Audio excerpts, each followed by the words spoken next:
My mom would be at all my sporting events. Let's say I was playing football, okay? My mother would be on the sidelines, and if the play on the field started going one way, my mother would run along like, Mark, get him, get him. I'd be like, oh my gosh. I'd get in the huddle with the other guys. They go, Mark, is that your mother? I go, no, I never saw her before in my life. See, the greatest gift my mother ever gave me, she believed in me. I have overdosed on drugs on 3 occasions where I should have been dead. But I believe I was kept here for a reason. You show me your friends, I will show you your future. How do I know this? I hung out with losers, and I became the biggest loser of them all because I gave up everything I dreamt about as a little boy because of who I chose to surround myself with. My friends would drive me home at 2, 3, 4 in the morning. We'd be drunk and high, laughing in the car. We'd pull up in front of my house in New York. They go, Mark, the light's on. I go, oh man, my mother's up. See, my mom wouldn't go to bed until she knew her son was still alive.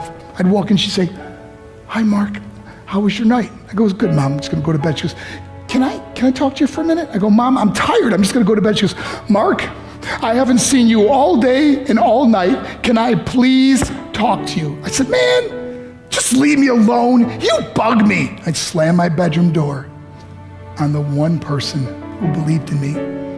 I was on a worldwide tour and we were wrestling overseas in Japan. After my wrestling match, I went upstairs to my hotel room and I fell asleep. There was a knock at my door at 3 o'clock in the morning. I got out of bed and I looked through the safety window and I could see it was a Japanese promoter. So I opened the door and he said, Mark, you need to call home. There's been an emergency.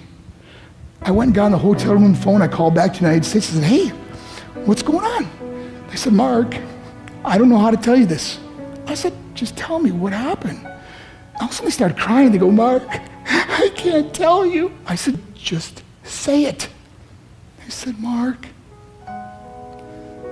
your mother died. I just threw the phone down. I ran out of my hotel room. I took the elevator to the lobby, and when the doors opened up, I just ran out into the street. I mean, there was no cars, there was no people. It was 3 o'clock in the morning. And I walked down the middle of a street in Hiroshima, Japan, and I remember looking up and just saying, Mom, I am so sorry. I flew home for her funeral, and I was so nervous to walk up to her casket, so I just stood way in the back. And I kept looking from a distance. I kept thinking to myself, Mom, please wake up. Please get up. And then I finally got the nerve to walk up to her. And as I got closer, I could see my mom for the first time. I mean, she was so beautiful. She was dressed in white. I mean, she looked like an angel. And I just stood over and I said, Mom, you are my hero.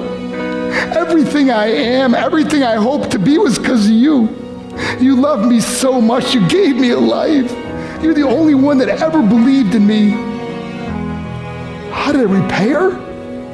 By getting drunk, by getting high, by getting stupid, by hanging out with losers. For what?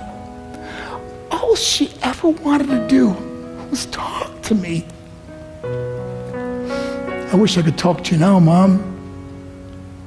I wish you could see what I'm doing. Why couldn't I have been a better son? We are defined by our choices. But if you surround yourself with people involved in drugs and alcohol and pills, it's a dead end. I'm not here to preach to you. I'm here to tell you I lived that life. It leads to broken hearts, broken relationships, broken dreams, and death. For what? To get high? If you have a mother or a father, when you go home, tell them how much you love them. See, my whole life was about being rich and famous. I had to be a millionaire. I had to win the race. I had to win the race at the expense of my marriage, my family, my friends. For what? To be all alone in the world? I learned what is truly important, and that is how precious this gift of life is, and our families, and how quickly it can be taken away. See, I no longer live in time, I live in moments. See, it's not what's in your pocket that matters. It's what's in your heart that truly matters.